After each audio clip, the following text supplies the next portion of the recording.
Derek, good to see you. 9 months into the job now and a good time for a catch-up. Promotion last season, League Cup quarter-final to look forward to next month. Challenging start to the league campaign as expected. Must be going roughly how you expected it to.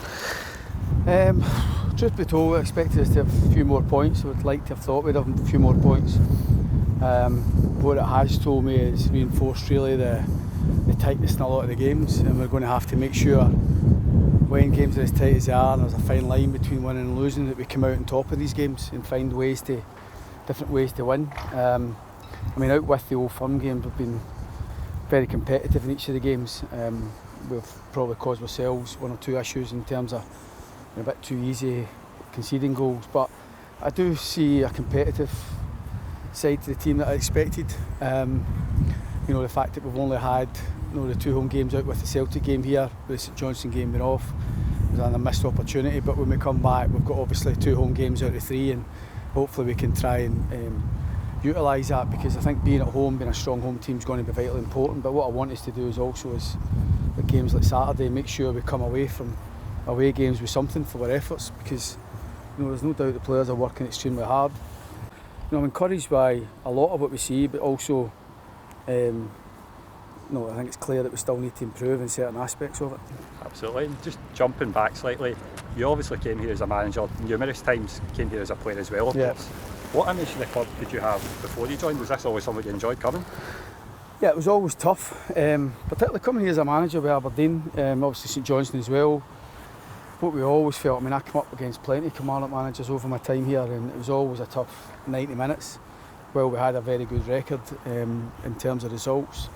Very few games were straightforward, and we always had to work extremely hard. I think in terms of the perception of the club, I remember one cup tie here midweek under Stevie. The crowd was exceptional.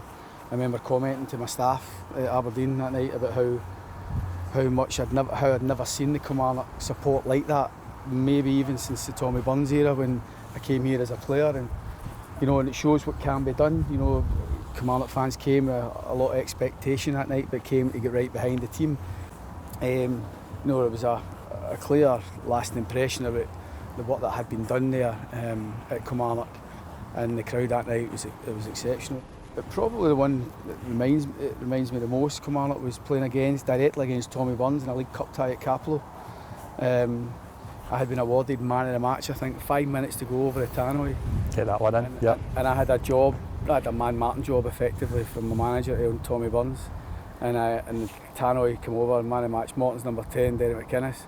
And where I just allowed myself a split level of concentration, lose concentration, Tommy Burns runs off me and scores the equaliser, and Kilmarnock end up winning the game. So it was a reminder for me as a young player that it's never over until it's over.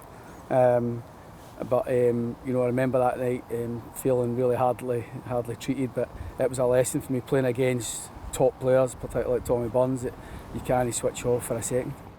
Talking of big moments, I probably don't need to ask what your highlight of the last 9 months has been. Yeah. That moment, Olgston won the league at Rugby Park, he stands absolutely bouncing, you're up that touchline celebrating.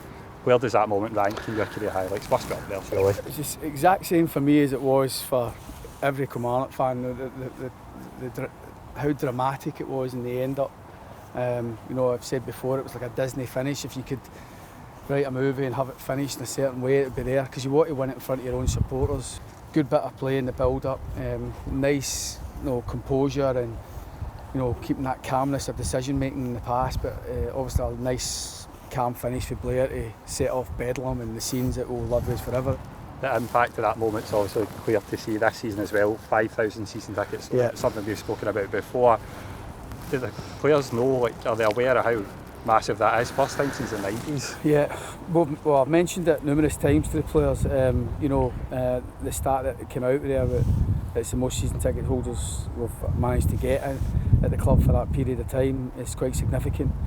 But I think I'm pleased for so many people. Obviously get to know the people really well here every day, what's behind the scenes, the board, how eager we are to try and create a fan base, and obviously we try to tap into winning a title and getting the feel-good factor from that. But we've also got to try and give the supporters a team that they can be proud of. Now, that can come in many shapes and forms, whether it comes from a lot of local based players come through, Kilmarnock supporters playing in the Kilmarnock first team in time, hopefully. Whether that comes from cup success and showing that we're capable and have the confidence to go and try and be a good cup team as well as performing well in the league. Trying to make sure that we play with a certain style and have a certain confidence. But I think above all, it's making sure we've got a team that never gives up the ghost. We always, regardless of any adversity, regardless of how our game's going, that we keep going right to the wire and we believe that we can win. And I just want the Kilmarnock supporters to wake up on a Saturday morning, can't wait to get to Rugby Park and come and get behind the team. And I think that connection with the team and the stand and the supporters in the stands is going to be key for us. You mentioned the team there. That's a team you've had to essentially rebuild over the summer. You've already highlighted the challenges that comes with. Young squad, a lot of lone players. Yeah. What would success look like in your eyes this season?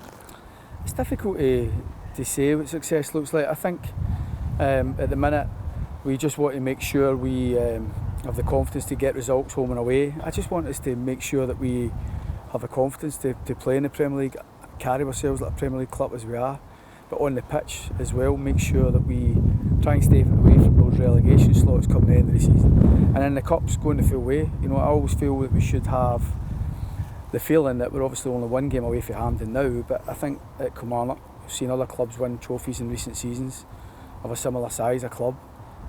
We haven't done so well as a cup team, as a club over the last wee while.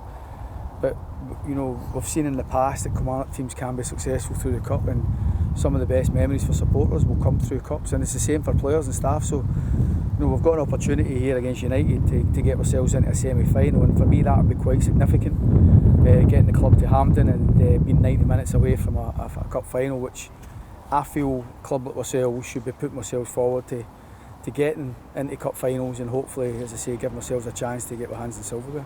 Derek, it's been a pleasure. Here's the next 9 months and hopefully a trip to Hampden. Absolutely. Here's hope.